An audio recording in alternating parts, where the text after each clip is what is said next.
So I think if I would have done something like that when I got out of rehab, my band could probably have stuck together. But I didn't want to have that legacy. Like I just rushed projects out. Yeah, the thing with Saint Anger is like the conclusion he comes to is like he's like they didn't make this album because they wanted to. They needed to make it just so they could get it out of the way and be like, all right, cool. Now we have a clean slate. Let's make an actual album that we want to make. Let's be clear, Tommy. You're talking about Jim Bob and the Humbuckers, right? Yeah. The from Jim north, Bob from the Great White North. Yeah. I'll tell you. After the show, I'll have to link you to a Google document, Matt. Yeah, it's one of the cornerstones of Kurt Montgomery lore. That is so ominously threatening. Oh my God, we should probably start the show at some point. Let's get it going. We're only 25 minutes behind schedule. Yeah, that's fine. Well, speaking of getting out of rehab and trying to hold something together, here's the next installment of the Fake Racers podcast here on the Johto Network. Is that why Joe's not here? He had to go to rehab. Joe's got a lot on his plate. he's got a lot of problems to work through. We're being supportive, and I guess that's where I should say hello to everybody watching at home. Hello. I'm a little bit different than what you usually see. I'm not Joe Twansky. That's not a Michigan flag. It's a flag from San Diego. That's the other side of the country. You're not Joe. I'm not Joe. I'm Tommy Bordeaux, driver of the Tommy Bordeaux Chevrolet. I couldn't stop myself from doing that because I do it all the time. No, but I'm one part of the trio this week, filling in for Joe as supplemental host here of the Fake Racers podcast. Do you guys ever do intros this formal? No. Yeah, well, I didn't think so. Kinda. Look at you not. Well, I just think it's appropriate because they might. They would know who I am because of Tommy's World. Because of Tommy's World. We've also, yeah. We've also name dropped you like 8 times already. Yeah. Well, I've heard. Yeah. Yeah. So. Yeah. Well, you've heard. You've heard that you could have heard is what happened. Yeah. Again, look at you not listening to the show. He goes on the video and likes it, I think. I do. Every time. That's good enough for me. He's like, I let it play all the way through, but on mute. No, okay. But I got things to do. But I've done that before because I know the metrics are good. Yeah. I know. I think we should jump right into the Richmond weekend review because that'll get us back on track a little bit here. And this is the part of the show where I say I didn't watch any NASCAR this weekend whatsoever. Okay, can we just go ahead and ask if you watched any IndyCar? Yeah. Okay, of course. Thank God. Good Lord. Tommy's doing all the research for this. I didn't get... Go ahead. The only reason I tuned into NASCAR was the Xfinity race. I didn't watch any of Cup. I didn't watch the rest of Xfinity. I only watched the end of Stage 1 because Tommy Joe Martins was going to win it until David Starr things. Pain. Yeah. Everything hurts. Yeah, that was not good. That was pretty bad. Once again, Tommy Joe Martins is never allowed to have anything good happen to him. Nope. I don't know what racing god he pissed off in his life, but it continues every week. So him and Daniel Hemrick are tap dancing their ways into racing hell. Oh my God. It's intriguing because and then he put out a tweet following the weekend talking about fans that have followed him for many years, and I've been one of his purely because it started as just because the name, but like I have a truck shirt of his from when he ran trucks and all the seasons. When he was in that 42 truck at Texas and like immediately crashed or whatever, like just a stupid wreck. I mean, stupid stuff. And it's difficult. I mean, it makes the good moments good, but it's just like Daniel Hemrick. It's absurd how unlucky some drivers can be. It's difficult. Yeah. That was still really impressive from Mr. Martins. He was making a statement. Apparently NASCAR took a set of his tires that he took off and they had to check them. They wanted to check him because they thought he was cheating. Well, that's a good. That's a good problem to have, I guess. That is a good problem to have. Sheesh. But unfortunately, we cannot have nice things. So that ended when it ended. Because he loses the stage on the last lap because David Starr blocks him. And then he single car spins like on the immediate restart after a bad pit stop, and then he blows a right front with like 2 laps to go. and wrecks, and he finishes like 37th, and it's like, oh, cool. So we have nothing to show for it. Nothing. Yeah. David Starr, he can be your angle or your devil. He giveth and he taketh away. The sad part is also that poor finish also drops him out of the top 20 in the owners' point standings, which is a big deal in Xfinity for payout for race winnings and stuff like that. So that's really that's a double herder. Hopefully that doesn't hurt the team too much. I mean, they got positive momentum going into next year with kind of a mixed bag of drivers, but if it works and the team's able to survive, then I'm all for it. So yeah. I don't know if we actually ended up talking about that, because there was the rumor that Tommy Joe was going to step out of the car, and then it's Cesar Baccarella is the guy who bought into the team, right? Yeah, I believe. Yeah. So hopefully it works. I mean, again, we all like Tommy Joe, and I just want to see him be happy for once. Yeah. So, yeah. Yeah. Also in that race was partially why I also tuned in was just to see Junior again. oh yeah. I mean, when I tuned in and when I saw the results, it didn't look like he had the greatest day out there. Yeah, he kind of hovered around 12th all day, somewhere in that area. He was quite quick though. He was fast enough he was probably fast enough to like kind of maybe see the top 5 up ahead of him. But he had a speeding penalty on the last stop. That's killer. So yeah, that hurt his day. I know he had a blast probably, but yeah. Oh yeah. Wait, yeah, it's funny too because you mentioned that because he and Josh Williams, I wouldn't say had a run in, but like like they had a little battle and they got together or whatever, and Josh Williams was talking about, he's like, I outran him in his old car or whatever. and Junior fan, again, I'm a Dale Earnhardt Jr. fan, and I feel like I have to apologize for like other Junior fans. It's the same thing I have to deal with being like a Dallas Cowboys fan also. I'm like, yeah, I'm a Cowboys fan, and yes, I know. Sorry. Sorry for the rest of them.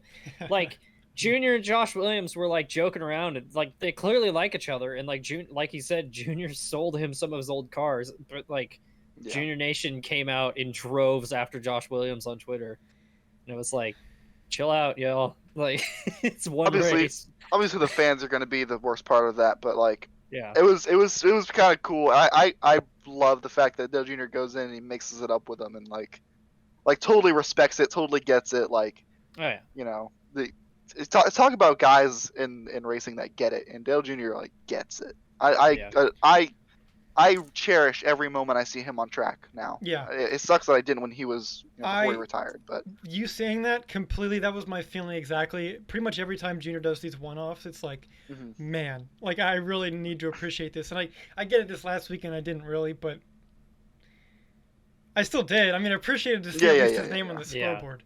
That was cool. That's one of those things where I used to always think, I was like, maybe I'm just biased of why I think so highly of Junior, but now like his retirement arc, basically, that like all the people who weren't fans, and again, it's not like Junior was ever unpopular, but he had a lot of doubters and people who would say bad things about him, and now seeing like the full 180 of everybody else is like, oh, this guy's actually cool. Yeah, makes me really happy. I mean, so I wasn't like a huge Junior guy, like he wasn't my guy or anything like that, so it wasn't such like a huge in-depth fan of his, but now since he's retired, it's like, and especially all the stuff he's done on Twitter and just the facts he's shared and cool pictures and talking about racing, really just if he was maybe more like that during his career, and I know there's a lot that goes into that, maybe I would have been able to connect with him more, but either way, it's cool to see him now still involved in the sport, still loving it.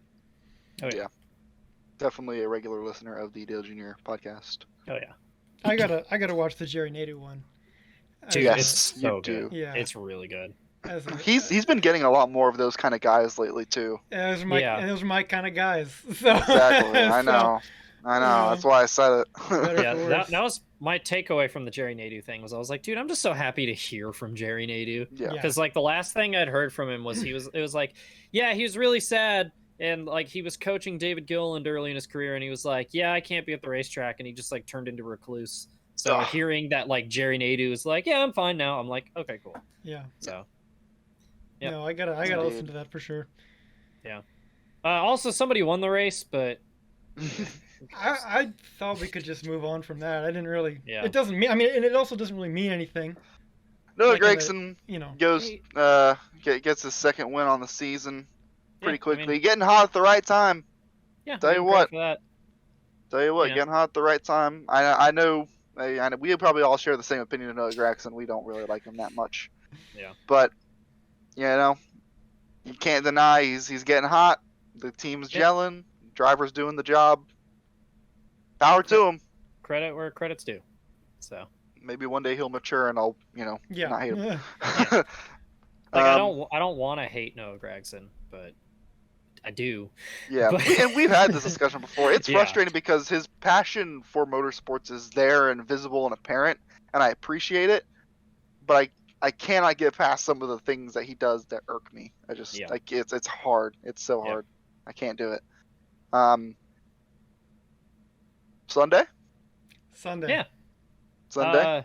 Tommy has nothing to say about this. The only thing I have is how disappointed I am that Kurt Busch wrecked.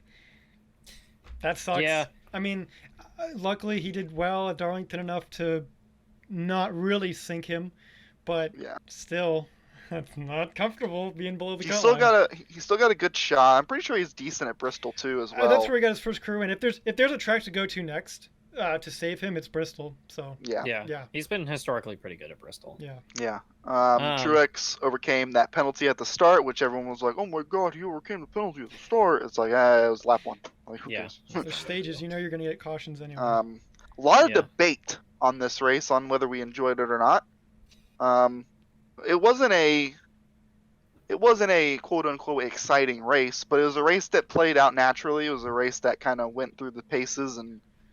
I mean, I didn't hate it. It wasn't like, I wouldn't say it was like a bad race or anything. It was just a race that happened. Yeah, that's kind of what I was thinking. Like, if Chase Elliott's crew Chase Elliott doesn't screw up that pit stop and lose him a lap, it's probably a lot more interesting of a race. Just comers and goers, but just overall, just kind of not. I wouldn't say a procession. I mean, we had battles. We had Hamlin and Truex going back and forth towards the end, but overall, it was average Richmond race. Brian Truex Jr. once again proves that if he has the track position and a good enough car, he'll probably win the race almost every time. Yep. But if he doesn't, like he was, I mean, Hamlin was catching him. If it got to a wheel-to-wheel battle before the end of that race, Hamlin was going to win that race. Oh yeah. But Truex's crew, Truex did enough on that run previous to that last green flag stop to get him a gap, and that was basically it. Yeah. I will say, going back to the Kurt Busch incident real quick, the Discord shows it too, is that I wouldn't say called it, but when Kurt came off pit road and they were like, yeah, they got him the lead or whatever, and they like zoomed in, the cameraman was like debating on whether or not he wanted to zoom in on his left rear because all the lettering was rubbed off and the tire looked super low, and I was like, that looked like, obviously the tire pressures are low coming off pit road, but I was like, that looks way lower than normal. And then like 3 laps later went flat and wrecked. I did notice that. Yeah. That's weird. It was so weird. Like, I don't know if that was maybe, like, I don't know when that tire had that contact. Has anyone found that yet? Does anyone know when that happened? That's the weird thing too, is they were thinking that the lettering got rubbed off because the tire was so low, but I've never seen a tire be that low to do that. And he didn't have any damage on the fender, so I have no idea, like, what happened to the tire. Yeah, I highly doubt that the tire pressure was so low that the sidewall was on the racetrack. Yeah. Unless somebody managed to perfectly hit Kurt Busch's left rear tire without hitting any of the bodywork around it, and also for him to not feel it, I have no idea what happened then. Like, outside of that, who knows? Weird. Yeah. That's so weird. So... Like, everyone was just, like, all I heard the whole time was like, oh, yeah, that tire had the lettering rubbed off. Like, he was just down pit road. Like, what do you mean? Yeah, that's bizarre. It was under pacing. It was like that. Like, they hadn't even run a green flag lap. It was so weird. I don't know. Yeah. Look for it in a Slap Shoes NASCAR Mysteries video soon. So. Anyway.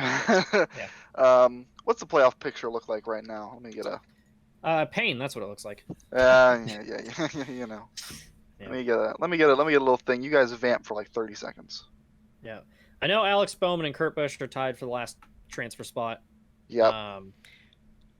Bowman's crew did a really good job bringing a car that won last time we were here and ran 14th all night. So getting ready for that round 1 exit. Not going to get my hopes up. Very interesting playoff picture. Something stupid's going to happen at Bristol. I know it. So.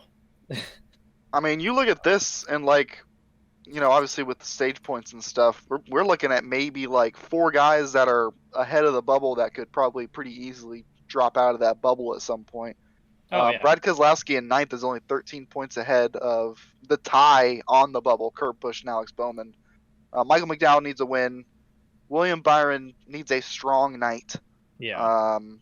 Tyler Reddick is only 5 points out.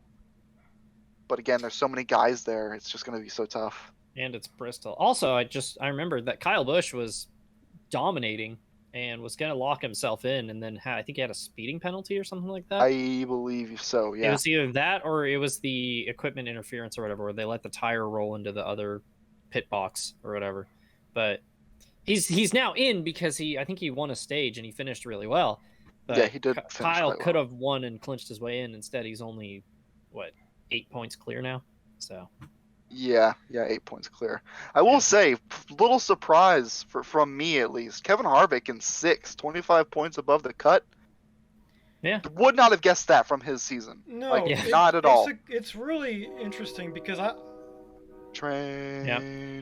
really I noticed that because I did look at the playoff picture afterwards, and like you said, they've just been not themselves.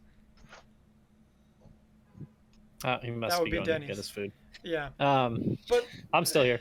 Yeah, it just good on the team for figuring out, I guess. Even Almirola hasn't been like as bad as he was during the regular season. From what I've followed. I don't know if that's accurate or not. I could be just shooting the breeze here, but I don't know. Maybe SHR's coming around. Maybe. I don't know. Yeah, Almirola's had some bad luck, but they generally haven't run very well. And he ran really well at the start of Darlington, but faded really bad at the end of that race. As Davey's back with his food. I got my food. This is very early in the show this time. Yeah, listen, I didn't expect it. DoorDash on their game tonight. Yeah. That's why, though, I didn't want to pick Kevin Harvick to be a round 1 elimination, because I was like, because he's Kevin Harvick. Like, yeah, he's like 16th on the playoff grid, but he runs like 8th every week. Like, as long as something stupid doesn't happen, they're going to be fine.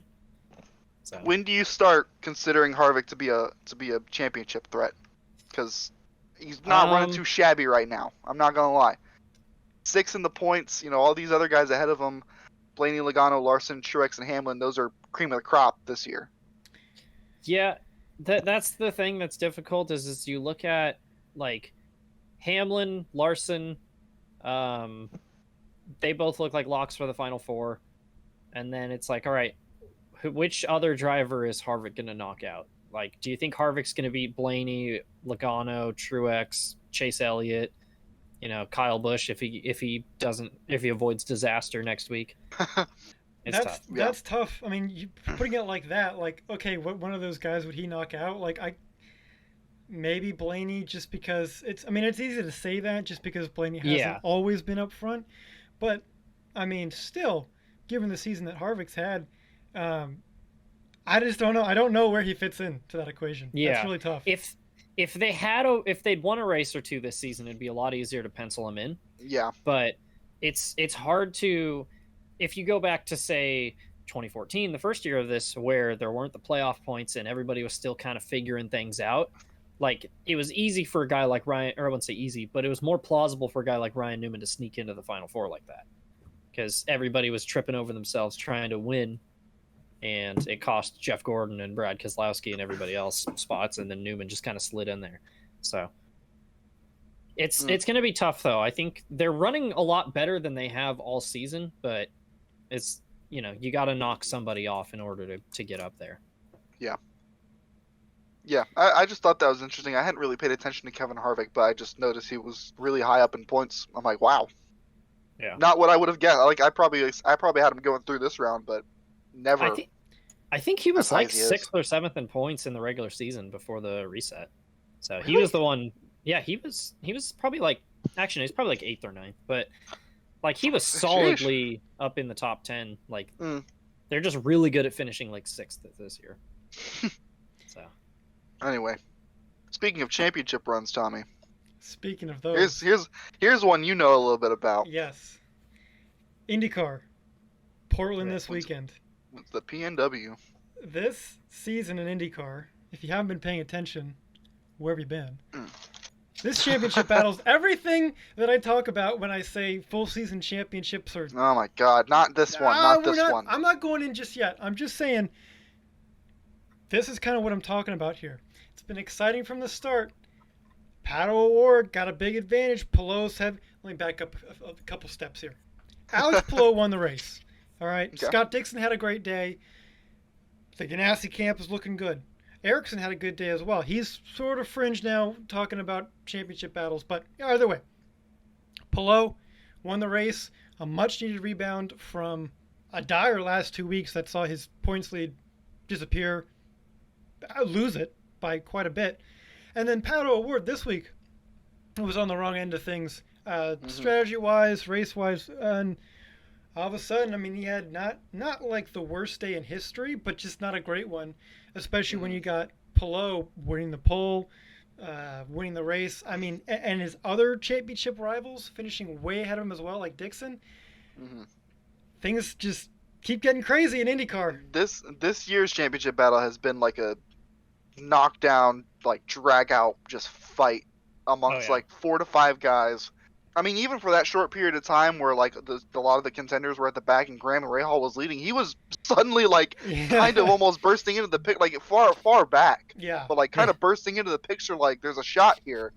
I mean, you can't write it. I mean, it's been insane. Yeah. It's been great.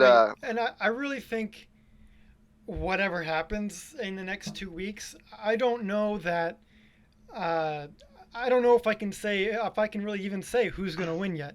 I mean, it'd be easy for me to say, well, Pelot, as long as he doesn't have bad luck, he's going to get there. But, you know, there's something about Scott Dixon. He's always there, much to my dismay.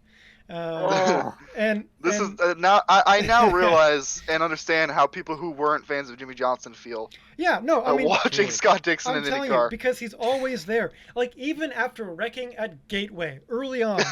Somehow he's still in this picture. He was in the lap one incident in Portland as well. Yeah. This is what it feels like. It's brutal because I just want him to go away. Scott Dixon want one season where I don't have to be like, oh God, Scott Dixon. Yeah. You know? This isn't a surprise. Like no one's saying, oh, Scott Dixon, oh, he's not that good. Everybody knows he's good. We get it. Yeah. But like I would love a new team to win a championship, especially Aaron McLaren and Pato O'Ward. That'd be great. Yeah. That's what I want. But even if it's a Ganassi team, God, please let it be Pelot or even Ericsson if he could muster up that. Because, man, it's brutal. Is he unstoppable? It's such an impressive season by like a lot of these guys. I mean, this has been so up and down. There's been so much that's happened.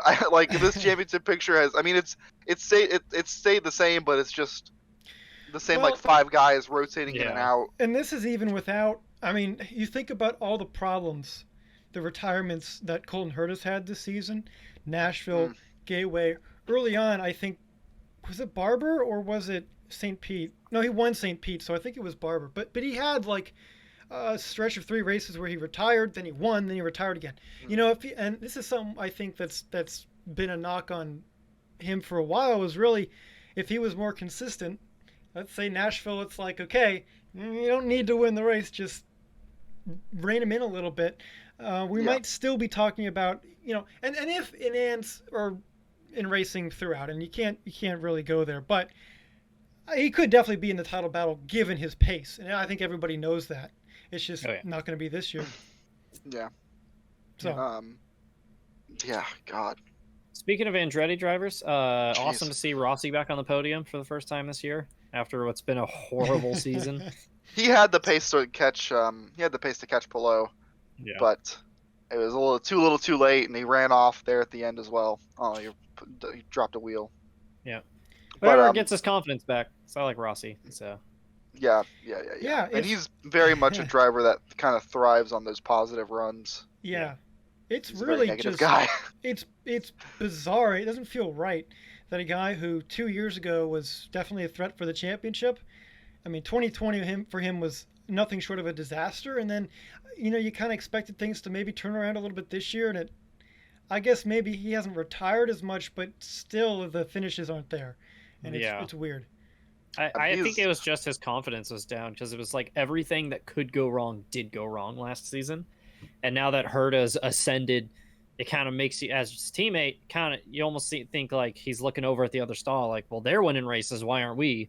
Mm-hmm. So, yeah. Who knows? Tough to be a Rossi fan, but super happy he ran well and got himself a podium. It's been a long time coming for that kid. Good Lord. Oh, yeah. Well, speaking of Andretti, real quick, as an aside, I know you don't really talk about Formula One every day, but also the rumors of Andretti buying into Sauber, Alfa Romeo F1, doesn't look like that's going to happen, which is, for me, disappointed because I feel like I would want to see that. And I know that I would root for that team more than any F1 program I have before in my life. Even with whatever team Hulkenberg happened to be on that for a season or two. But man, it's that would have been cool, and I hope they still have some interest in IndyCar, in Formula One. But not going to be a Sauber, I guess. Yeah. Should we talk about Italy? Should we talk about that race? It's worth a little bit of discussion because I totally forgot to put that on the sheet. It was a pretty big coming together of the championship race, literally. A pretty iconic moment. Yeah. Oh yeah. And not the first time they've gotten together, but this time with both of them being out, it reminded me a lot of the Rosberg and Hamilton clash. The whole season, sure. I mean, you have like Austria and such, but really, of course, what everyone was thinking was Catalonia all those years ago. Yeah, Spain. So, wow, you know what I mean? I wasn't able to watch F1, but I still remember the feeling that I got in my chest when I watched Hamilton and Rosberg wreck in Catalonia. Yeah. Seriously, it was I'm not fans of either of them, but that sinking feeling, like, oh my god, it was insane. They let that happen. They just let that happen. Seriously. That was kind of that moment where you realized you're like, this is not going to work for another year. Like, this is it for one of them has to go at the end of the season. Yeah. I think for me, it really came to a head at Austria, because, man, I mean, that whole season, it was building up, and you had that, but then the fact that it happened again, and then there was just total chaos. I mean, you don't know what's going on behind the scenes, but it wasn't good. And, oh man, that's still, I mean, I know it was only between a singular team and two drivers within that team, but regardless, that season still to me was like one of the best F1 seasons I've watched.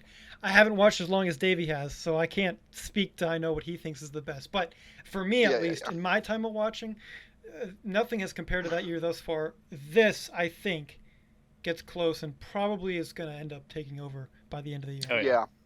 Unless, it hasn't been a good few weeks outside of Spa, which, I mean, they kind of won by default, but it has not been a good few races for Verstappen and Red Bull, and you don't want to start trending the way that Vettel and Ferrari did in 2018, where they looked like they had it locked down, and then Vettel fell apart at the end of that season. Don't remind me. Yeah.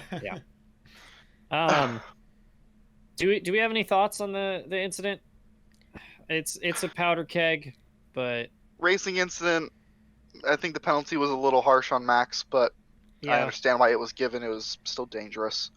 I would definitely agree with that. But I think the penalty was harsh. I think I'm not a Max or Lewis. I want to see Max win purely for the sake of parity and seeing a different face and a different team winning at least the drivers' championship. But that's what you're going to get at the pinnacle of motorsports, and two drivers going after the greatest prize in racing on the earth. You're going to get heated moments like that. I don't know that a three-place grid penalty is. I don't know about that. I mean, it's not huge. It is quite harsh. I think it's a little harsh. The thing that gets me about this incident is the double standard when it's compared to the Britain incident, because the argument for Lewis in that was, oh, well, Max didn't leave him enough room, but it's like, well, he did, but Lewis missed the corner, so is he supposed to anticipate him missing the corner? But then Lewis isn't supposed to give Max room in the chicane, even though he's there, knowing that he's not gonna back off. I made a tweet today about Formula One fans who don't know anything about the sport, and it's most of them. It's most of them that don't know anything about racing or the sport. I think we're all pretty reasonable, so we see that nonsense as what it is, as nonsense. I mean, I'm looking at it from a purely human element. Lewis Hamilton, we can paint him as whatever we want to paint him as, but as a racing driver, he's fierce. He's not going to let you go. His idol was Ayrton Senna. Like he can play this like nice boy thing all he wants. He's an asshole on track, straight up. He is. He knows exactly what to do to make you annoyed. He knows how to race you wheel to wheel. He's going to do that to you to make you not want to do it. Max Verstappen is the same way. And he gets angry and he's a little fiery, so he's not going to play well. He's not going to play nice. That's why that's why this is the second time they've had it coming together. I don't think it's the last one. Genuinely. They are born to clash like those two drivers. There's just no way it doesn't not happen again. That turn is literally the unstoppable force moving the immovable object, because Max was not going to back off and Lewis wasn't going to move. Nope. Like Lewis was not going to give him the room. They're both too stubborn, and it makes them phenomenal race car drivers, but it leads to crashes. Yeah. This, as an aside, really, Davey, as you were saying all that, really took me back, and to rein it on in here with the Fake Racers podcast. My God, we've had some moments like that in our past. Luckily, we're at the point now to where it doesn't really bother us that much. Computers, it's pixels, but you know, we have had some of those. We have the history. It is a good thing I'm too much of a pushover when it comes to sim racing, because I feel like that's the only reason why I've not kicked anybody from a race as admin of the USRL. There were many gotten close a couple times. Gotten close. There were many times where Davey would put his car. Right, I mean, like he said about Lewis Hamilton, it's right where it annoys you, and it's me being how I was. I guess you could say was like Max Verstappen in the fiery kind of aspect where it would get to me, and it was brutal. Honestly, that's a really good comparison, because like just from what I've noticed, like Tommy, you are a very emotional driven driver. I wish I wasn't, totally but I am. Lines up with the Max Verstappen comparison. Yeah. So, speaking of very talented drivers, Ricardo's back. Yeah, he never left. Oh, dude, I'm so freaking happy for him. Oh my God, I was like yelling when I found out. Like I said, I didn't get to watch, but when I heard he won, I was freaking out. Really cool. Oh my God. I love that screen grab of Valtteri looking over at Zach Brown, Ricardo, and Lando Norris, and like they're all pumped for Ricardo, and Valtteri's like, "Oh, is this what having a supportive team looks like?" Man. There was also a tweet that I loved because now that Ricardo gets to test drive Dale Earnhardt's old car, it's that because he won, Daniel Ricciardo now gets to become Dale Earnhardt Jr.'s father. So. I saw that tweet. Also, so happy for McLaren and Zach Brown. I love that program. I love what they're doing. I love hearing from them. I love their plan. I agree with it. I see it. I see the vision. They're doing so well this season. I'm so happy for them. It totally snuck up on me that it's been 9 years since they've won a race. Dude. I was like, they had to have won a race since then. No, this is the first one. You gotta, dude, the McLaren fall from grace. I mean, they were champions in the early 2010s and so fast. The 2012 McLaren remains like probably one of the prettiest F1 cars I've ever seen. The fall from grace.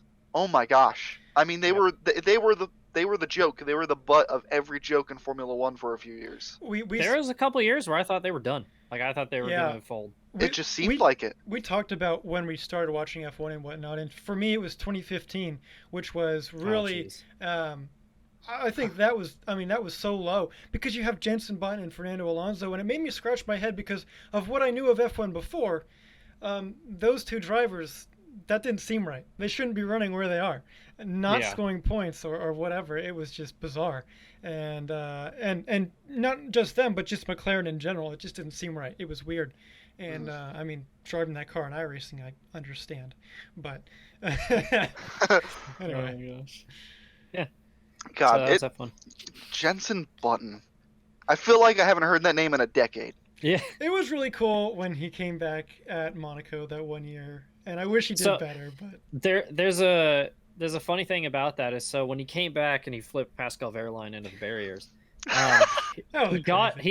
He got a 5 place grid penalty for that, and then he's never raced since. So when he comes back, though, yeah, when he still has to serve that penalty. I'm genuinely serious. If he ever runs another F1 race, he will have a 5-place grid penalty, even though he should that do was it just to clear his name 4 years ago. God, that's great.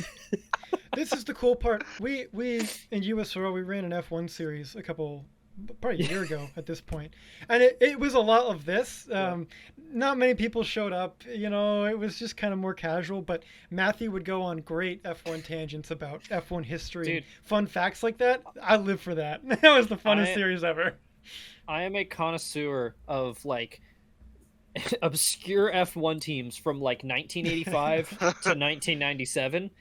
And I don't know why that time period attracts me to it so much, but I've gotten our Michael Murata, fan of the show, hooked on bad F1 teams now. Oh, so, yeah. Maybe that's a show we need to start. It's just me talking about F1. So that I would do an effort to listen to.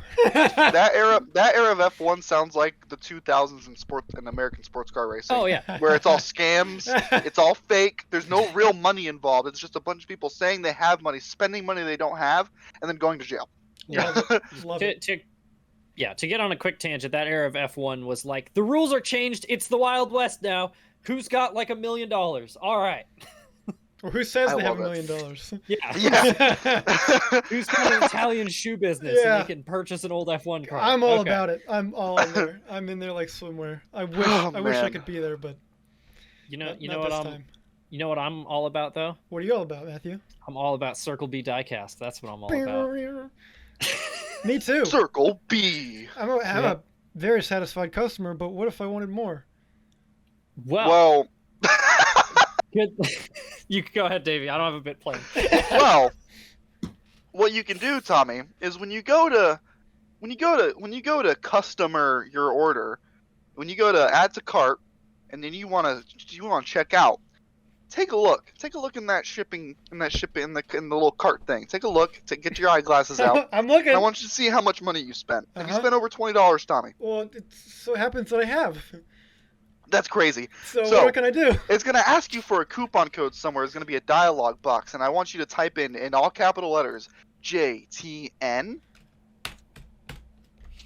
So when you hit submit, if it's a pre-ordered item, maybe this will happen later. But let's say it wasn't a pre-ordered item. When you hit submit, and you get charged for that, you know that shipping fee you normally pay? It's annoying. If you use code JTN, you don't have one. You don't have to worry about it. There's no such thing as shipping fees with the code JTN if you have a $20 or more order on Circle B Diecast. Where'd they go? So you're telling me eaten by JTN codes. If I go to circlebdiecast.com and I order something that's over $20 and I put in the code JTN, I get free shipping? You get free shipping. And if it's a pre-order, check this out. If it's a pre-order, they're not even going to charge you until it ships. What? You want to know the cool thing about that? It happens automatically, and you don't have to pay for it because JTN code has already done the hard work for you. You won't have to pay for shipping when it ships. JTN putting in the hard work. It's done the legwork. It's been there. It's done that. Yeah, it's done. It's like it's done. It's the legwork. And you know what's good about the JTN code is that it beats walking. So let's talk about our Circle B diecast picks. Sure. Well, I guess I'll start. Speaking of beats walking, how about our man BJ McLeod? Gave him a big shout out last week. We're giving him another big shout out this week with the 2021 Gatorland / Boggy Creek Airboat Rentals 124th NASCAR diecast, aka the car that he scored his first career top 10 in. And you guys want to know something secret? Well, it's not really secret because it's on the public website, but I'm going to put it up there anyway. There's the normal diecast is $64.99, but if you pre-order the one that's autographed by BJ and fellow car owner Matt Tift, it's also $64.99. You're getting 2 free autographs. And it's over the $20 thing. You get 2 free autographs and free shipping. What more could you want? From up-and-coming team owners, BJ McLeod and Matt Tift. You can't beat it. Yeah. You really can't. And that's historical. I mean, that is historical. That's a moment in NASCAR history. It is. Yes. It absolutely is. So, speaking of NASCAR history, My pick is the pre-order. It's running at Bristol. The Carson Hovercar, Hocevar, the 2021 CircleBDiecast.com truck diecast, styled like Johnny Benson's Excite Ride. Looks really pretty. Got a big old lightning bolt down the side, but it's Circle B diecast. I think this truck is attractive. It's pretty cool. You should get it, and we should get it produced because it's beautiful. And that's what I have to say about that. It's not the first time this season Carson Hovercar's done a Johnny Benson throwback. And I'm okay with that. We like Johnny Benson. You're gosh darn right you are. And we're all about that. And like you said, it is very attractive. You want to know what else is attractive? Casey Mears. Let me tell you. No way. My pick here for the Circle B Diecast picks of the week is a great 8x10 photograph of the one and only. When you think of the word sexy, I'm sure a lot of people have different connotations with the word. For me, it's a beautiful buzz cut, sunglasses, and a fire suit worn by none other than California's favorite, Casey Mears. 2007 Coke 600 champion, Casey Mears. That is one handsome fella. Hey, listen, you can call it Nomex Cologne all you want. I see that scowl on his face. I know what he's thinking. Well, I don't know what he's thinking. I don't know. Well, he's thinking, hey, ladies. That's what he's thinking. Sure. See, I think what he's doing, because it's 2005, and he's like, man, I wish Circle B Diecast had been invented already so I could get 20% off of code BTN. I think you're right. Well, I'll tell you what, and you'll notice something. This doesn't come out to $20. But let me tell you what, you're not going to want just one. Come on. You're going to want at least 3 of these guys. That'll get you past the mark. You'll get you free shipping, and you're going to get 3 of these beautiful photographs. Limited time, not limited time offer, but limited quantities. You got to get it hot while you can. Casey Mears, number 42, driver of the Target Dodge 2005. Beautiful, strapping young man at that point. Yeah. Whole career ahead of him. So much promise and hope. Go get your piece of that today. Now that's a piece of NASCAR history. That is absolutely a piece of NASCAR history. That ad read might be a piece of NASCAR history too. That was our best one yet. Speaking of NASCAR history, we're gonna make some soon, right? 2022. We are. We got huge schedule changes. We're going to the LA. We're going to the LA. We're finally done. We're going to the LA. It's taken years, and you know what? But we're going there, and it's happening. And Tommy, I can't wait for somebody to be like, "Hey, they're going to LA. Are you and Matthew gonna go?" I'm like, "Yeah, it's only 8 hours away." Well, that's one part of it. The other part of it is I'm not gonna be in the state by then anyway. So. Oh, true. Yeah. Well, Whoa, Tommy, are you gonna go to the LA? Oh, well, no, dude, I can't. Dude, what? Anyway, crazy. The Clash is confirmed for running at the LA Coliseum week before the Super Bowl, just like we predicted last week. So. Yep. Honestly, again, Tommy, what are your thoughts? Because we don't know what you think. Yeah, I haven't spoken much about this. Why not is really my takeaway. Thank you. I don't really see why not. There's going to be those people, and you'd be surprised that I'm not one of them, but you would say, oh, why are you doing that? Just go run it North Wilkesboro, one of these. But, why not? Eyeballs. It's something new, different, unique, and maybe it puts on a good race, maybe it doesn't. It doesn't really matter. That's secondary. The fact that it's in LA, huge market, it's going to bring attention to it, and I don't know. Who knows? Maybe it's a good race, too, and we go back there again. I don't know. Why not? You're telling me that NASCAR fans on Twitter complain too much? No. And don't know what they want? Oh. Couldn't be that. No, but I really think, why not? Especially with the composite body cars, hopefully we can get some crashing and bashing. Not just at this race, but with other ones where you don't hit somebody, you gently push on them and all of a sudden your tires are going down. But, look at somebody wrong and your radiator explodes. Yeah, it's worth a shot. And I really do think, if I was in the area, I would absolutely go. But, why not? Why not? Racing's been there before, too, so, hey. Yeah. You know what I am in the area for, but I'm not going to be going to, is because Sonoma's still not part of the West Coast Swing for some reason. Makes literally no sense. Instead, they're like, don't we'll know go to why they Sonoma don't- when it's like 110 degrees and there's not a don't single know. tree in sight for shade. Yeah. I don't know why they don't just do that. Like, why? I Because want it to know what makes- the actual reasoning is. Because it makes too much sense. Because you can't tell me it's for rain. Yeah. We racing that. We racing that crud. So It's gotta be because it's in wine country, and that's when all the wineries are open. That has to be the only reason. I can't imagine you're right. any other You're reason. right. You're right. You're right. Yeah. You're right. You're definitely It's right. definitely true, and I could definitely see that. Man, also logistically, just to go out there and back again for one weekend, and like I get it, like they top teams will do that anyway. But with the interchangeability of the next gen car, I don't know, man. And like you've talked about it before, but I would love to see it on the West Coast swing. Of course, with the time of year, it would be better if it wasn't 1,000,000 degrees, and I get the winery thing, but also visually, getting green Sonoma would be sick. Like it'd be so cool to see. Because it is cool. Sonoma's gorgeous. So. Man, a move I like a lot. We're skipping around our points here, but a move I like a lot. Homestead in the playoffs. Yeah. Oh my God. I had to take it. It's in the last round, yeah. I believe so. Yeah. It's Vegas. The last round before the Phoenix race is Vegas, Miami, Martinsville. I love that. That is such a good string of races right there. Tommy, I know you don't like the playoffs, but we're talking about I'm that is gonna secondary. suspend, my thoughts on that for a second, and just say, how about for another 10 minutes? Sure, whatever. but the fact that it's in the playoffs at all is a good step. But if it was going to be in the playoffs at all, I'd rather it be the last race. But we all know how we feel about that. It's not an unpopular. There's nothing new, nothing crazy. Just saying. But at least it's in the playoffs. Oh yeah. If they give that actually no, it's gonna be next gen, so it doesn't matter. But if it's like the big motor small blade package like we've had at other mile and a halves this year, it's gonna be it's good. It's great. Homestead's gonna be fun. Like I said, I'm really glad it's where it's at in the playoffs. Especially for now. Richmond being out too. We talked about Richmond earlier too, but it's not the most exciting race in the universe. I feel like it used to be a lot better, and then that's when the sealer talk comes in. But despite that, I mean, it's not like that track provides much action. I don't know, and action doesn't take the form of wrecks all the time.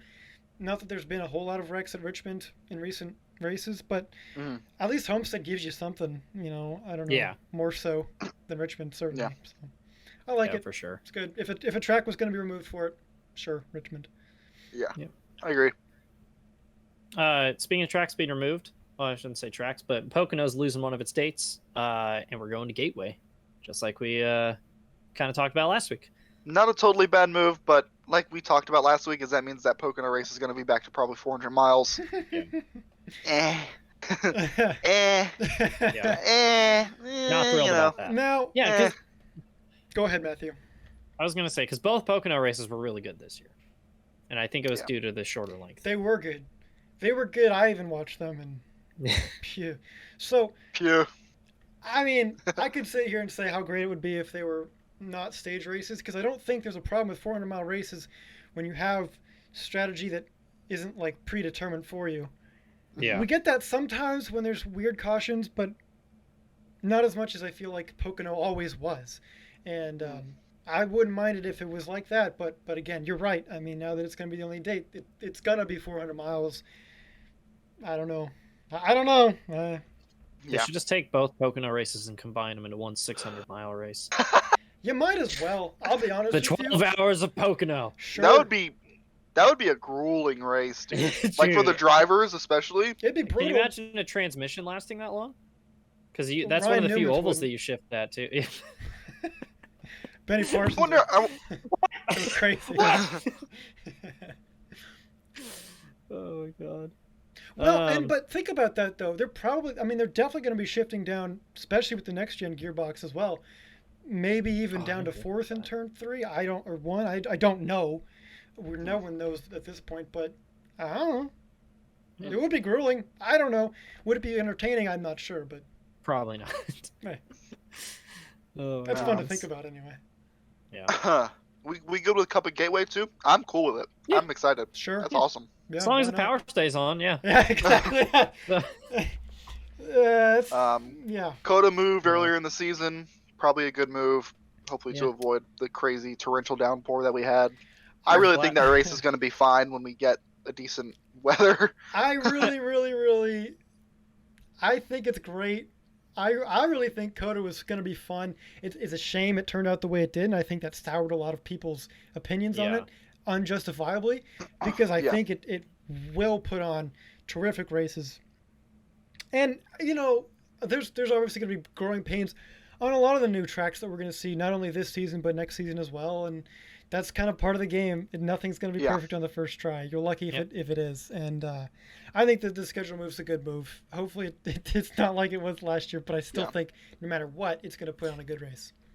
The only thing I wish that was different about Coda is if they had like a slightly shorter layout. They do. Because, yeah, if they ran a slightly shorter layout, cut out a couple of the real slow If kind they, of if they plodding cut corners. off that big old, like, how Coda's shaped like a triangle, right? Sure. Yeah. Let's say that's Coda. If you cut down that ending bit in the triangle, like there's a layout that runs that, and like I think that Yeah. would probably be maybe better. Yeah. Yeah, I think that layout. The thing about that layout is that cutoff. I think there's a chicane in it, right? There's a chicane Matt's gonna in look that. it up. That's the only problem I have with it. And of course, they could just repaint the track. Sure. Like they could just move some curves around, repaint the track. It's It'd all be fine. asphalt anyway. Exactly. There is a chicane that cuts that off. Yeah, because that cuts get out rid of the that stupid chicane. It run cuts that off layout. the second half of the S's and also cuts that super long straightaway in half. Yeah. And then you keep like the So kind of switchbacks towards the end of the track. that would be my kind of only knock against doing a layout like that would be, I think, having that hairpin after the S's and then also that long straightaway does definitely promote passing. So like, Yeah. If you could almost cut off one of the, because it does basically it's not a hairpin, but it's you cut in and then you cut in again. If you could bypass one of those two long corners at the very end of it, maybe like the second one, I feel like it'd be a better track for stock cars at least. Yeah. So Yeah. No, I think that's a good take. Yeah. In fact, I'm thinking about that in my head. Well, but I'll tell you this. This is what I'll tell you, is that kind of the first kind of switchbacky thing after the long straightaway. That's where I saw some of the coolest racing, because you've got guys with whole different entries, different lines are taken through the corner. When I say Coda was a good race, that's what people need to pay attention to, because that was sick. Yeah, Would love to I'm be a just part of glad. I'm glad they didn't give up on Coda after 1 year, because the I was first gonna race didn't go particularly well. I was gonna say that I'm really glad NASCAR is revisiting a lot of these tracks that we tried this year, giving them a chance to breathe and to grow and to find their place and make it work. It would be disappointing if we do the same mistake that we made, a few years back, where we lock into these tracks forever. Let's not do that. But let's at least give these tracks some time to find where they're supposed to be. Bristol Dirt, let's work that out. Let's fix the problems that that we had that weren't related to just the inherent nature of the cars. See if we can make that happen. Coda, the rain was no fault of the track. I mean, Road America, I think some people had a problem at Road America because the laps were long. I thought it was good. Just Road America. I thought it was Nature good. of the Great beast. race. There's a cutoff. I mean, there is a cutoff that you can cut through, but then people complain that it messes up with fuel mileage. And while I understand that, I also think deal with it. That's your job. Yeah. Yep. That is your job. That's what you get paid to do. I don't know. You are one of the smartest people in motorsports right now. If you are a top level Cup team strategist, Yeah. You can almost kind of look You at could just do it. you can almost kind of look at this season and how they've experimented with so many tracks as like it's a good thing next gen was pushed back till next year, because could you imagine if they threw all, like if you had the rumors about the next gen and the problems that it allegedly has on top of Bristol Dirt, them not keeping up with track prep, and the rain at Coda, and the curb at Indianapolis, like all of that stacked onto a new car, that would look terrible on NASCAR's part. So it's almost like it's a good thing we're using this holdover year to kind of iron out those issues. I'm just thinking about all the rear diffusers we would have ripped off at Indy. Oh yeah, because the gap splitter is gonna go right over it, and then it's just gonna the car's gonna kick up into the air as the diffuser gets ripped. It's like off. that myth. Have you guys seen that MythBusters episode where it's like that piece of the car drops down? They were wondering if the drive shaft drops down, and it catapults the car. It would have just been that, over and over again. God. I literally saw a clip of that yesterday. So it's oh my bring god, that up. So, that's awesome. Yeah. Oh man. Since I mentioned the next gen, why don't we skip forward a thing real quick? Because last week we talked about the next gen test at Daytona, and then right after that, drivers were talking about how it got super hot in the cars because the exhaust splits, and they were testing. I don't know what those air intakes on the windows are called. But they were testing different layouts of having them at the base of the windshield or one at the top to kind of vent the air in. And a guy, I'm forgetting his Twitter name right now, but he works for Carl Long's team. I've known him from Ruraw for years. He was talking about how, Sebastian LaForce, that's his name. He was talking about how they wouldn't let MBM run a road course windshield at Daytona because it had the hole drilled in it that they had patched over for the windshield wiper, but now they're cutting holes in the windshield to put air intakes on it. Now it's fine. So it's just weird. It's stuff with the next gen just keeps getting weird. I'm sure there's a structural reason why they were able to do it at Daytona. Yeah. Maybe it was a problem they could have anticipated, so they had, because were the air intakes in the window, were they just straight through the glass, or were they were panels, right? It was like that little scoop design that you see on the side windows. It was like one of those at the base of the windshield. Gotcha. I saw these pictures, but I can't remember what they look like. So yeah. There's one. I think it was just two little rectangular openings at the top. I think was one of the other ones. Yeah.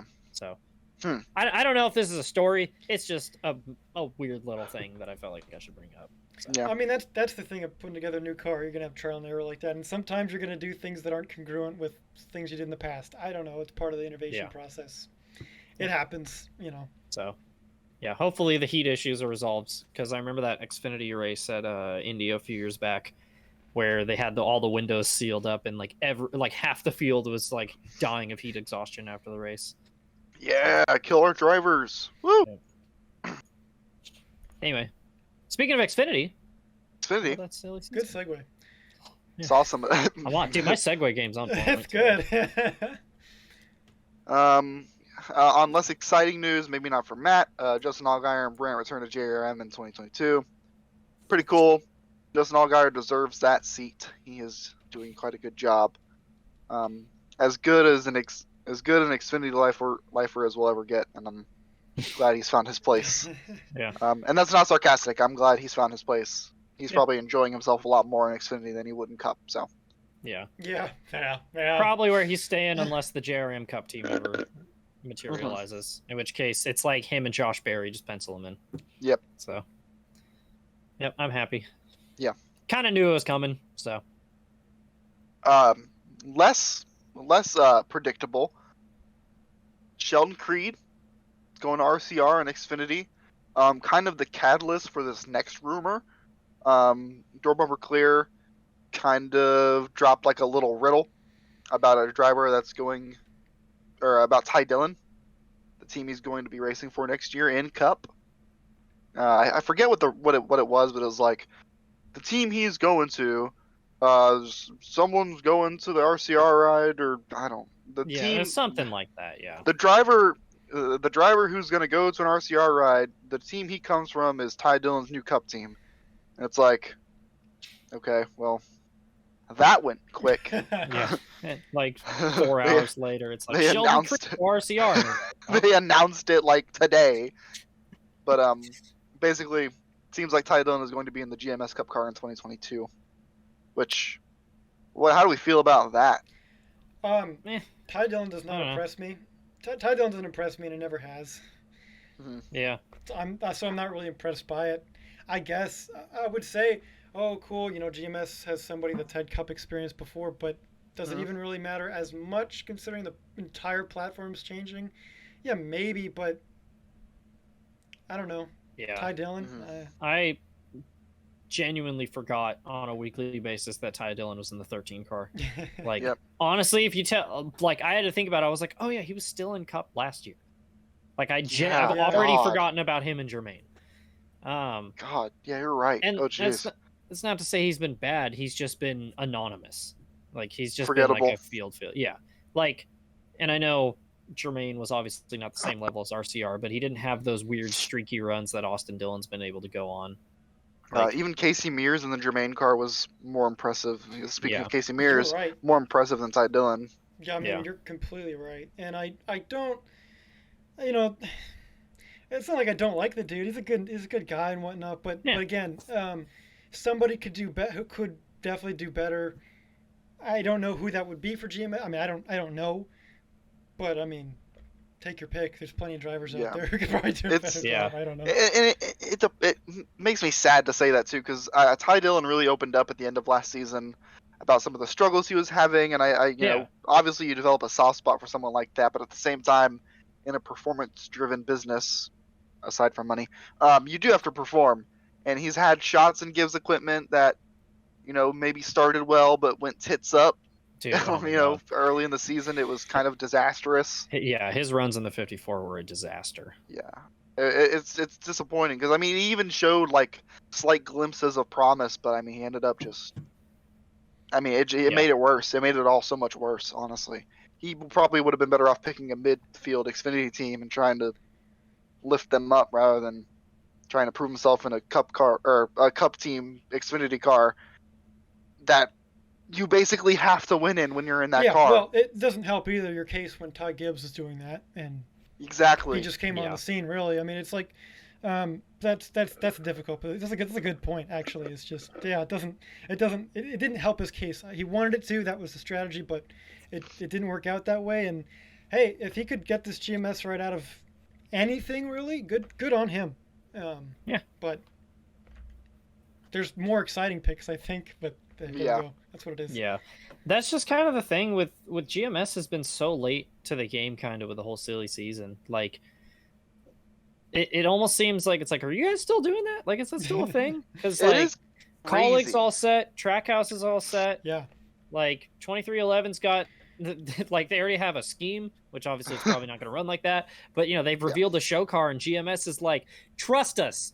We got a car and a drive. You know, it's like the racing group all over again. It's at the shop right now. That's why it's not here. Well, it's like TRG. Yeah.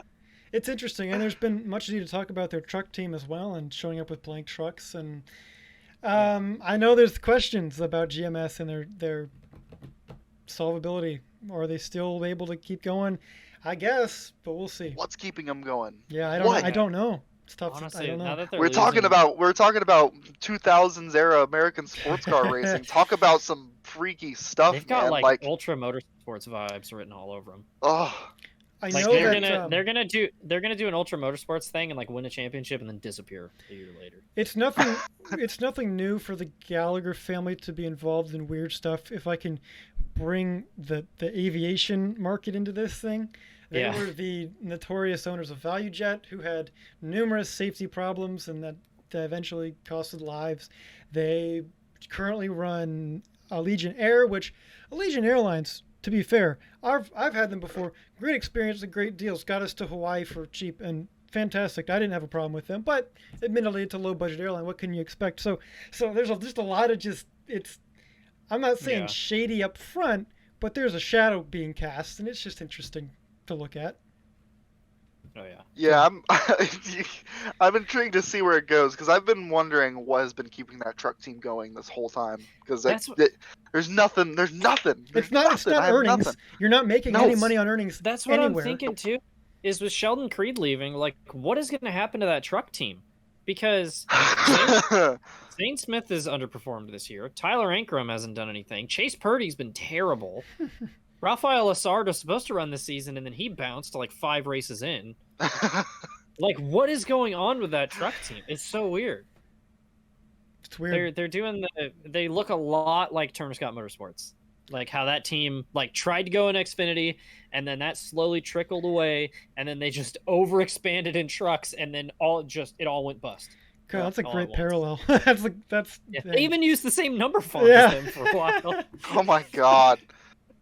Yeah, I'm. You know, if nothing else, I hope we get a good scam story out of it on Dinner with Racers in like 2 years or something. Dude. Oh, I can't wait for like. I know we don't like him very much as a person, but like a Brett Moffitt behind the scenes thing of GMS would be awesome. Going a little off topic here real quick. Talking about Dinner with Racers and good scam stories. We've brought it up a lot tonight, so I feel like there's a good one. I don't know how to pronounce his name. His name is spelled Ryan Dalziel, but like I think it's Ryan Dial. Yeah. Ryan Dial. His Dinner with Racers episode is the most roller coaster, topsy-turvy, insane story ever. He talks about one of those sports car teams that was just built on a lie. Everything was a lie. Like I'm not going to spoil too much, but I mean, people losing millions of dollars. AJ Allmendinger lost millions of dollars, and he got his money back. But like, it's just future possible presidents were involved in these scams. Like the levels that people will go to for this nonsense is insane. So I like definitely check that out. And on one hand, I don't hope that GMS comes to that. But if there is something going on at GMS that's freaky, I want to know about it so freaking bad. Yeah, I'm trying to remember the last time we had a really good NASCAR scam outside of DC Solar. That was a good one, though. Yeah, that one was really man. Good. I didn't know. So again, we're going on a crazy tangent, but Joe's not here. There's no rules. I can't wait for it to open segment. I'm gonna get yelled at so much for this week. When I watched Slapshoe's video about like NASCAR scam artists, I didn't know DC Solars went to that level to where they were just lying about building generators. And also, I didn't know Jeffrey Earnhardt was the reason the whole Gibbs deal was the reason that fell apart, because he got cold feet and bounced. Oh my god, that was insane. Yeah, he tanked his own career. Have you seen that video, Tommy? No. Okay. Wow. So that's nuts. So even more of a tangent. We're going down the rabbit hole. That's fun. Real quick before you go on that, quick anecdote. I was in Charlotte the weekend of Daytona where like they like didn't race that weekend. Yeah. When we were coming back, we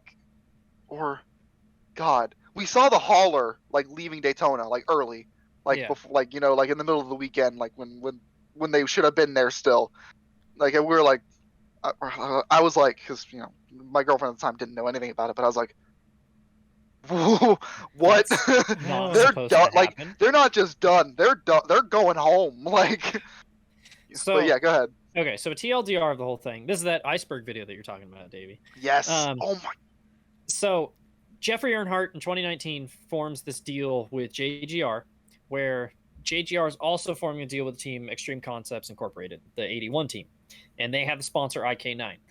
And that sponsorship deal was done with the intention that Jeffrey's going to run partial schedule in the 81 and the 54, I think, or maybe it's the 18 Xfinity car. Here's the 18. The 18. And then the 81 was going to run a few Cup races as well, with the intentions of them going to Cup in 2020, with Jeffrey Earnhardt as the driver full-time.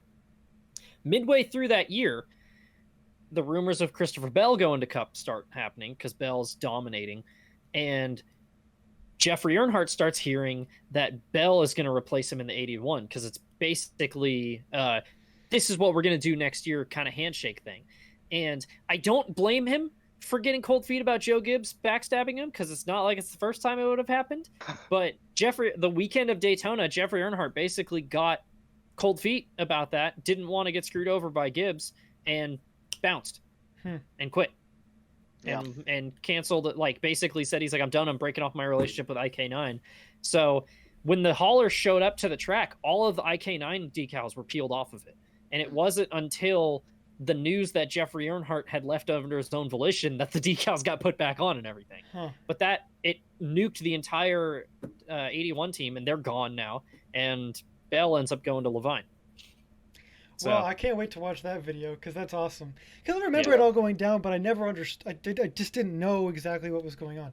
That's terrific, same. And that's the kind of crazy things that's happening in NASCAR. And coming up in NASCAR is Bristol.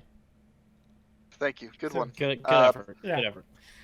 We all 3 series there this weekend. Truck series first. Are we going to do predictions? Do we have any storylines we want to talk about? I was digging around. I couldn't really find any storylines. So there's one for fun. Xfinity that I know Matt talked about. But Yeah. we'll get there. We'll get there. We'll do it. We'll start with be trucks. there. What are we thinking for truck picks? Oh, I'll go first. Go. Parker Can Kligerman. I was gonna say, can I go out on a whim and say that Davey's gonna pick Kligerman?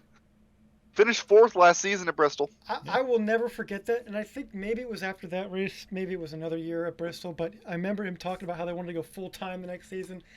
Oh my god, that guy needs a full-time ride. He does. I hope he does well. Does. If that 75 team can if Henderson Motorsports can work a full-time deal, he would get that truck in the playoffs pretty comfortably, I think. Oh yeah, absolutely. No question. Yeah. I'll pick the boring pick and go with Sheldon Creed. I mean, yeah. Why not? I was gonna do Creed just because we're talking about blown up.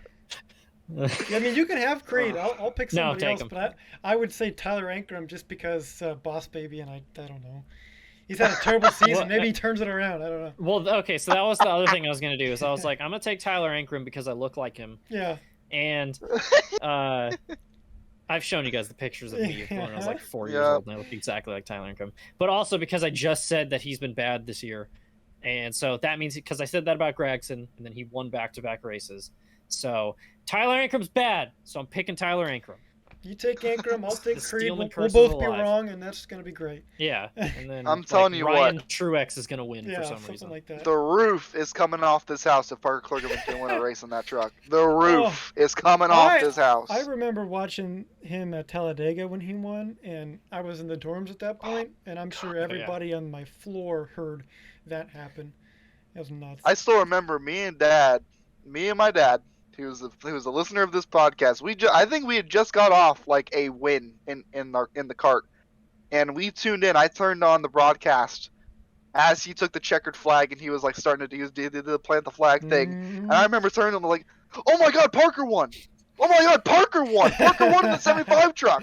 I remember flipping out in the truck. We like pulled out. We were pulled out of the track for maybe 5 seconds, and I pulled it up immediately. And I remember looking at him and like just screaming. I was so freaking happy. I went straight to like all the group chats I was in. And I was just like, It was insane. God, that was awesome. Such a good memory. I didn't even get to watch it. Oh my god. Xfinity. So, Bristol Xfinity. Um, This is a little tough. See, I know who I would want to pick because I feel like they've won there before and they have a good shot at doing it again. But I don't want to pick them, and you know who I'm going to pick by saying that. Yeah. But I don't want to pick them, so I'm not going to pick them. But Yeah, you know who I think's going to win, but I'm not picking them. Yeah. Is it bad that I don't know who we're talking about? Yeah, you should know. Yeah. Do we? Yeah. Do we not want to manifest it by saying it out loud? Yeah, that's what I'm not doing. Yeah, I'm not going to say it out loud. There's another guy in here that we don't want to manifest by saying anything out loud. So. Okay. Just for Joe's sake, good heavens, that poor boy. Oh. No, actually, okay. I'm gonna manifest this by using my powers. Daniel Hemrick is overrated. He's terrible. He's never gonna win a race. Horrible. Never. Yeah. Not gonna win a single race this season, I don't see it happening. especially this week. Not I at don't all. see it happening. Yeah, no chance. Do I need to imply that he's also a terrible person for this to work? Yeah. Okay. Daniel Hemrick, total word I can't say on the podcast because I'm not going to make somebody. I don't want to buy another diecast wall. It's getting a little thin right now. Oh, Tommy, you haven't cussed yet. That's a good thing. No, I'm if not you did, you would have had to buy a diecast. Well, I think I would have There's bought. no flipboards flying this week. I would have bought 3 of the Casey Mears photos, but. Oh. That counts. That counts. Who are we picking though? I'm gonna go Myatt Snyder. Yeah, that's a good pick. Yeah. I'm gonna go Justin Haley because I don't need to justify it. You know why? Just because I don't know, man. I don't know. He's not as bad as people. I mean, he's not great, but like, I don't know. I'd rather have him win than somebody else. I'm gonna be a homer because he should have won here last season. Give me Justin Allgaier. So I'm going to the boring pick. Sure. All right. Sure, take him. Whatever. Yeah. Well, you're telling me you're not picking Sage Karam eventually down the road when he races for Jordan Anderson? Ooh. I was wondering how we were going to tie that back in. Yeah. Because that's the thing, and that's pretty interesting. I hope he keeps his shirt on. Me too. I don't know. That's all you gotta say about that one. That's not not a me problem. That's a him problem. Yeah. Anyway, cup race. Really excited for the Bristol Xfinity race, by the way. Oh yeah. It's gonna be a good time. I pick first every time. Someone else pick first. I'll pick. All right. No, Matt, you sound like you wanted to pick. Go pick. I don't know if I'm gonna pick. You go. Okay. Check this one out. Kurt Busch. that guy right there. I was thinking man. Kurt Busch. I was thinking he's gonna bring it back, babe. Actually, that's not what I was gonna pick. Dang it, I messed up my opportunity. Because check this out. Listen to me. You can still pick him because this is what I'm picking. I thought about this. I said before the show started. I was doing an iRacing IndyCar race this morning. 45 lap event at Laguna Seca. About lap 10, I lost complete focus and was just thinking about things. And I thought about what I was going to do for my pick tonight. And I said, I know what I'm going to do. I'm going to predict exactly how Bristol's going to transpire. And here's how. Oh my gosh. We're going to get a phenomenal race. It's actually going to be cool and good, maybe. And what's going to happen is Ross Chastain is going to wreck somebody late in the going while they're running towards the front. Not leading, but towards the front. He's going to wreck a chase guy. Don't know who. In my mind, probably Kyle Busch. And then William Byron's going to pull some kind of crazy strategy on a restart or whatever. He's going to be out in front. Can't pass. William Byron wins. That sounds awful. Yeah, but that's what's going to happen because I thought about it. I was thinking about taking Byron. So that sounds awful. I don't want that at all. But it's probably going to happen. But it's your favorite two drivers, Davey. It's Ross Chastain and William Byron. I don't want that at all. I don't want that at all. Well, it's not like to me, it's not what I want to have happen or anything like that. It's just that's what's going to happen. I can't stop it now. Yeah, I guess. Yeah, so, it's manifesting. Yeah. Man. I'm gonna try to pick outside Hendrick for once. Yeah. If you or a loved one have been diagnosed with not enough diecast syndrome, have we got the solution for you? Come on down to circlebdiecast.com on the World Wide Web. Surf the internet and find out what everyone's been talking about. You can turn your room from this to that, just with the click of a button. You may ask, how did you get so many vehicles? That must have cost a lot of shipping prices for all those parcels. No, it didn't, because I used the code JTN on checkout because there was $20 or more, and I used the code when I checked out. Circle B Diecast, it's where you gotta go if you want diecast. There's more stuff too, but yeah. We totally got paid by Circle B to put another ad in there, obviously. How about that? And I enjoyed that one. That was a real great one. It was a good ad. Maybe we'll just like splice in an ad for Oofsides and not tell Joe. Yeah. He would be so mad. Bristol is continuing to be talked about here. Yeah. Something you mentioned during the break, off camera to me, Matthew, was that it's Bristol, and Bristol, the dog, goes together. Yeah, and he's not here. And Joe's not here. Hopefully he's back next week to talk about Bristol, but show that his dog or the track his dog's named after. He's not even here to pick. Anyway, like I was saying, I hate fun, so I'm picking Joey Logano. So there you go. You're awful. Yeah, I know. I don't feel good about it. I'm trying to curse Joey Logano. So I respect it. I respect the cursing. Alex Bowman is terrible. He's not going to win a race. Trash. Can't stand the guy. He's getting knocked out in the first round. Okay, I've manifested. That's a fair point. That's a fair point, actually. Am I going? Yeah. Picking? Yeah. All right.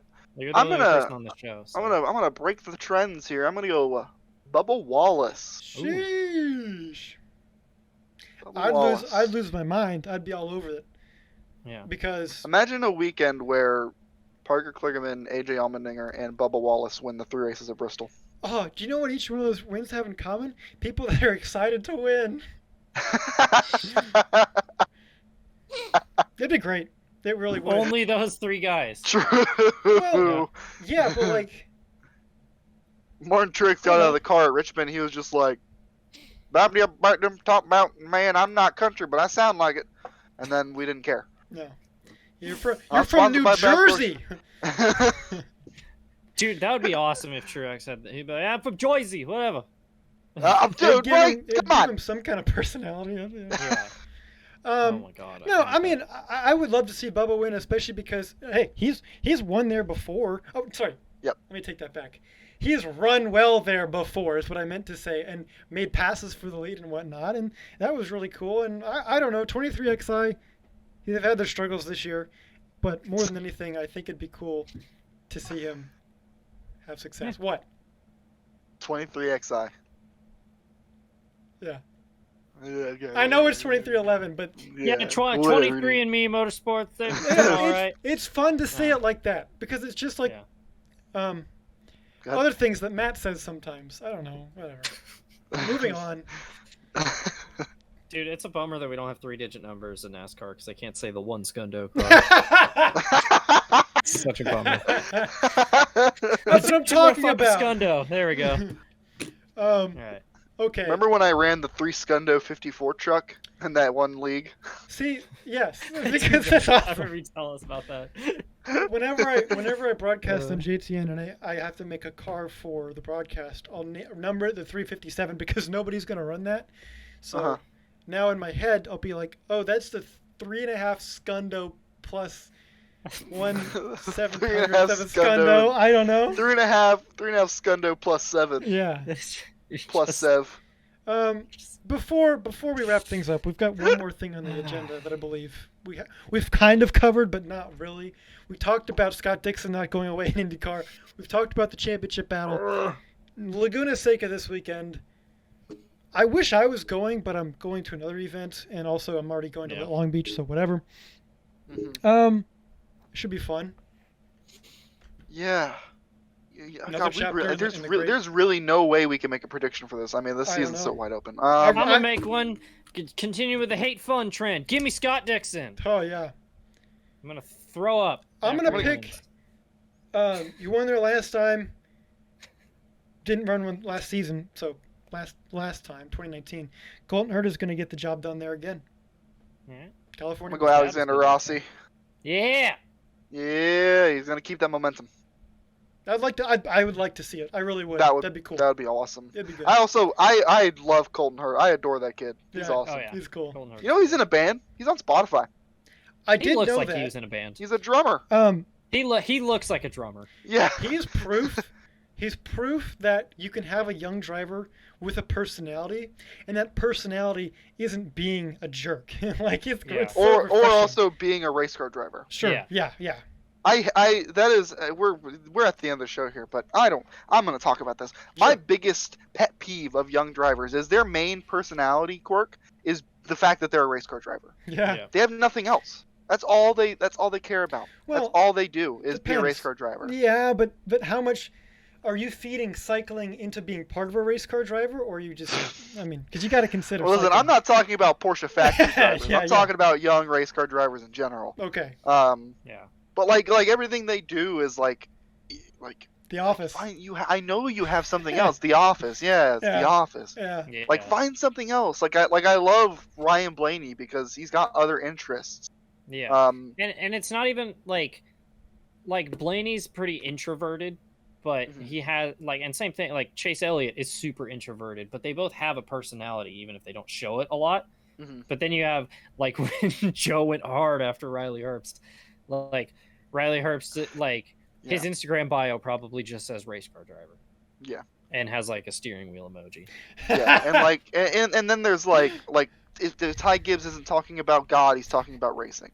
Well, to be fair, whatever you think about that, regardless. Ty Gibbs is like 8 years old, and 8-year-olds only have like one thing they're interested in. I understand that, but you look at a Ryan Blaney or a Bubba Wallace. You look at God, what's another young driver? Like Harrison Burton is I love Harrison Burton, but he's so boring. Yeah. Chase Elliott is the same way. My God. He only likes racing. Like have something I look at the Taylor brothers. Taylor brothers are a great example of young race car drivers who have their life isn't just about racing. Like, they have other things they like to do. Yeah. Dude, I listened to the Dale Jr. download with Jordan Taylor on it, and it A was must listen. so good. 1,000,000% must listen. It is required listening. I don't mean to sound like a boomer, but again, and David, we've talked about this before, but the personalities were a lot bigger in NASCAR, and they weren't. Again, they I don't know. Take your pick. Tim Richmond had promiscuous women. Other drivers had cool stuff as well. They had something to go, fun about them. I don't know, Yeah. No, and that's true. And honestly, a lot of people say NASCAR had bigger personalities. I'm not gonna say like NASCAR had like more boisterous personalities, but I look at like 70s and 80s F1, and that's where I see big personalities. Yeah. That's where I see like James Hunt and like Niki Lauda is like the definition of like I'm gonna be a race car driver, but he was such a peculiar person about it. Like he was so odd and so different than the rest of the drivers in the paddock that it made it his own story. Well, I look at NASCAR in the 90s, and it's just kind of like people just remember them as hard asses, which is kind of cool. Yeah, it's tough, the environment that I think drivers. A lot could be said about this. I mean, this is a whole conversation, and we don't have enough time for that. But with social media being what it is, you have to have a perfect, clean-cut image. The problem then is some people are like, well, no, I don't want a clean-cut image. I'm going to be that cowboy like Noah Gragson is. But they do it in such a... That's not what we mean. You know what I mean? It's just... and it comes out gross and creepy. And anyway. And part of it is because there's so much sponsor obligation nowadays. Like you're no longer a race car driver, you're a brand ambassador now. Yeah. But it's just like you were saying, where it's like where people are like, oh, the people want drivers to have personalities, but you hate Noah Gragson. It's like, well, yeah, because Noah Gragson's a tool. Yeah, exactly. Yeah. he's just a bad person. Yeah, and this is also a problem in the worst way. It plagues IndyCar because yes, those drivers are fun. Those drivers are interesting. The relationship those drivers have with each other is really special and unique, mostly because of the danger of the sport. But a lot of those young IndyCar drivers, they really kind of only care about being race car drivers, and it's boring. Yeah. Everyone talks about, oh, just market IndyCar. Just market IndyCar. Market what? Being a race car driver? We already do that. The thing, like, there's nothing else. I know there's some folks that... This is my last point before we really wrap things up. Okay, yeah. But with Christian Lundegaard, especially, I don't know what your guys' opinion on him is. And I could talk about the 45 and Ferrucci, whatever. I don't like Ferrucci. No one does. Whatever. That's not the point. The point is with Lundegaard. I thought, oh, that's interesting. Here's a guy. Looks like he's pretty promising. He's got a lot of pace. And then the stories that I heard about him on the broadcast were of him being like, well, yeah, of course I'm this fast. And, he's a, F1 Academy driver. And that just turned me off so much from him. And I couldn't care less about him now. And I don't really want to see him get a seat. Because that's lame.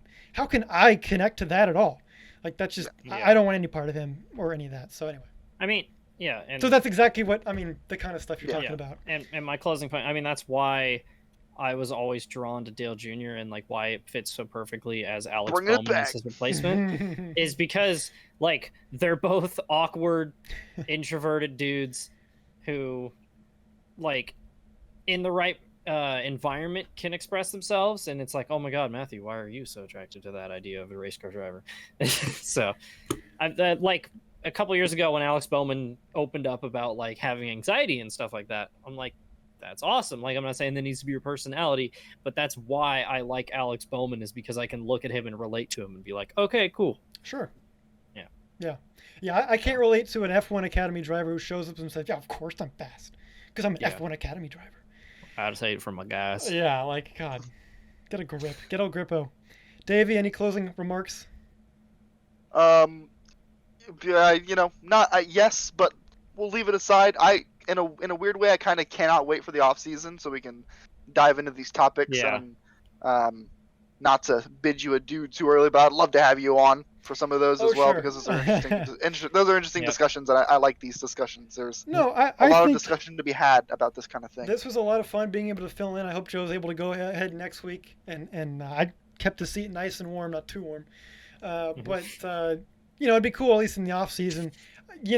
Admittedly, I didn't watch NASCAR this weekend. I could go on a whole tangent on all the things or why I didn't, but There's a lot of cool conversations we could have, and it was a pleasure to be part of this for a fill-in week. It was pretty cool to see what goes on. I cannot wait till we hit 1,000 subscribers so we can have Tommy back and we can be like our resident enthusiast, Tommy Bordeaux. I was told by Joe on the broadcast last night, TMP Late Model Racing Series of Milwaukee Mile. Go watch the broadcast. Joe said you can't say that word, so I'm actually gonna in the post. I'm gonna censor that. Joe will know what it is, and you'll know what it is, and I'll know what it is. But he didn't say I didn't. It doesn't matter. It doesn't matter. It can't. This is literally. Me. I'm gonna censor that too.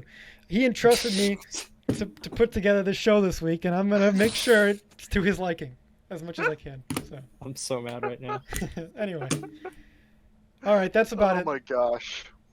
Tommy, why don't I was gonna say because you're new to the show. Where can we find you on social media, Tommy? Oh God. So if you want to see my past life, go check out me on Instagram, Tommy_Bordeaux. I haven't posted on there in like 2 years. Oh well.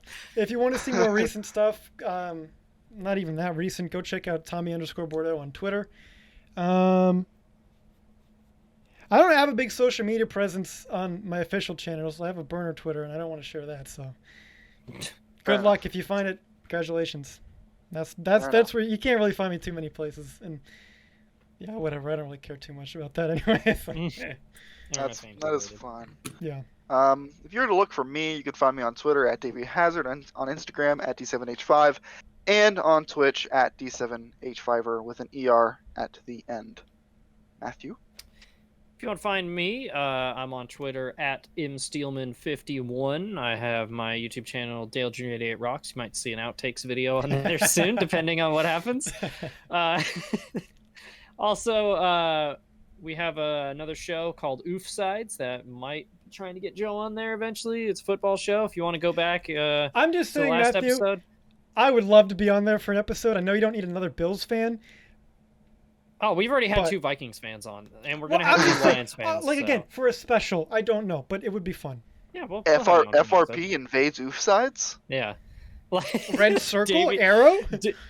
Davey and Joe, we swap podcasts for a week. Like, me, Jack, Garrett, and Jesse do fake racers, and then we sub out me for Tommy on Oof Sides. That'd be interesting. But yeah, we did fast. terrible in our pick'ems on week 1. So if you want to go look at retroactively how terrible we were last week, go check that out, and there'll be a new episode. See, that's the thing. That's what I'm interested in, because I'm one of the most bestest pickers in the league. I had the Saints. I'm one of the only people who had the Saints beating the Packers. Whatever, anyway. Doesn't matter. Yeah, football. So. A rousing game of foobar. And yeah, that's me. That's where you can find me. Okay. Well, we got through that, and hopefully you did too at home. Thank you for sticking with us. Oh my gosh. Big McThankies from McSpankies for watching. It's on the script. I'm going to say it. I'm glad it got read. So, hey, thank you so much for watching, listening. This will be available everywhere good podcasts are. It's true. Yeah. This has been the Fake Racers Podcast. Check out some JTN merch. It's a good way to support us. The best way to support us is to go to the JTN YouTube channel and give a subscription. Go on Twitter and follow at JoJo Network. Less than 300 away from the Tommy Bordeaux Talks NASCAR special. So there's going to be a lot of yelling. But make sure to support JTN. Joe's doing a fantastic job keeping everything going, keeping everything running. He's unbelievable. He's always working on JTN. He's always working to give out the best content that he can create. Part of the reason he missed, he's got a lot on his plate. That was not a joke, but we were glad to fill in. We were glad to make it happen. Again, thank you so much for listening. Thank you so much for tuning in. These guys are going to dance us out of this podcast, and we will see you next time. I've been raving for so long. My arms are getting tired.